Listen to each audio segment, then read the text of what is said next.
Welcome to today's Headstrong Knowledge Vault video from Team Wendy.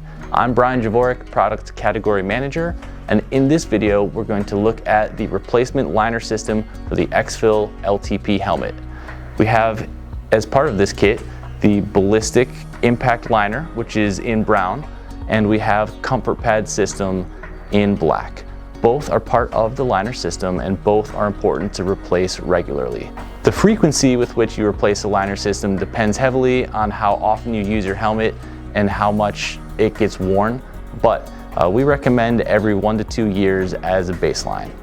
You might want to replace your liner in order to ensure it's still providing excellent protection from blunt impact and to make sure it's comfortable, fitting correctly, and still has the antimicrobial and antibacterial treatments on the comfort pad material. Here on the table we have an EXFIL LTP helmet. This is a size 1. We're going to show how to replace the liner system. The first step will be removing all the pads currently inside the helmet. These are simply attached with Velcro, so it should be easy to peel them out. We have the LTP helmet with all the pads removed from the inside.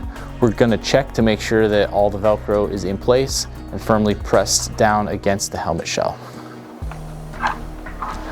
The new system will have Velcro loop or loop fabric attached to the liner so that it will press down directly onto these Velcro shapes. The impact liner system will be installed as shown here. We'll start with the front pad, fold it towards the center, press the pad into the Velcro along the edge of the helmet, then work to the left side, the right side, and the crown. I'm making sure to pull the chin strap and the headband up out of the way so it does not get twisted during installation of the pads. I can see the pad is centered and it's not covering the vents that go through the helmet. Next, I'm going to take the gray piece of foam. You can see it has Velcro loop on the back. Those will match the Velcro hook shapes installed in the helmet.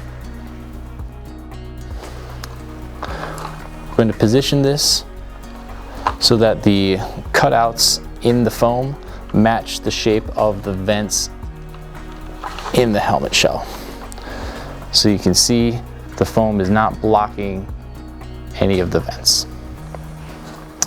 Install one side first, then the other, checking to make sure it's held in place and not blocking the vents. Next, we'll install the brown foam piece in the crown. I mentioned that this is a size 1 helmet. There are 2 sizes of the LTP, and each size has a slightly different liner system. So if you're ordering a replacement liner, make sure you check the size of your helmet and get to make sure you order the right one. The size can be found on the sticker inside the helmet. It can also be found on the label on the side.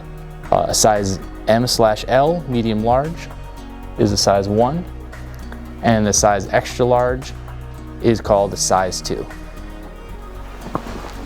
Next, we'll install the rear impact liner.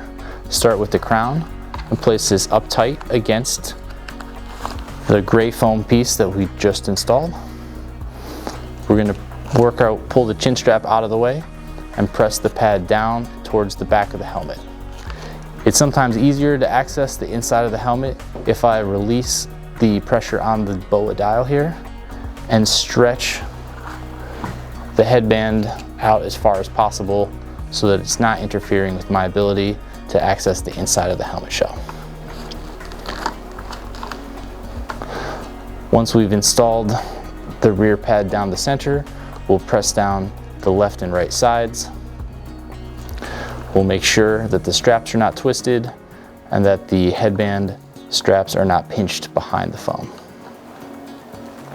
We've now installed the impact liner and we'll move on to the comfort pads. On the table we can see the 6 comfort pads that come with the EXFIL LTP liner system. You don't have to install all these pads, but I'm going to show you where each one of them goes. As always, you can move or relocate or remove any of these pads as needed in order to get the comfortable fit that you're looking for from your Team Wendy helmet. I start in the front, move my way along towards the crown, then the back. These angles are towards the bottom edge of the helmet and should follow nicely with the shape of the impact liner that we've already installed. I put these shapes along the left and right side, but it's up to you. If you think they're more comfortable in the crown, you can put all the pads in the crown if you need to. Really put the pads wherever you think is best in order to fit your head and have a comfortable fitting helmet. Here you can see the fully installed liner system for the EXFIL LTP helmet.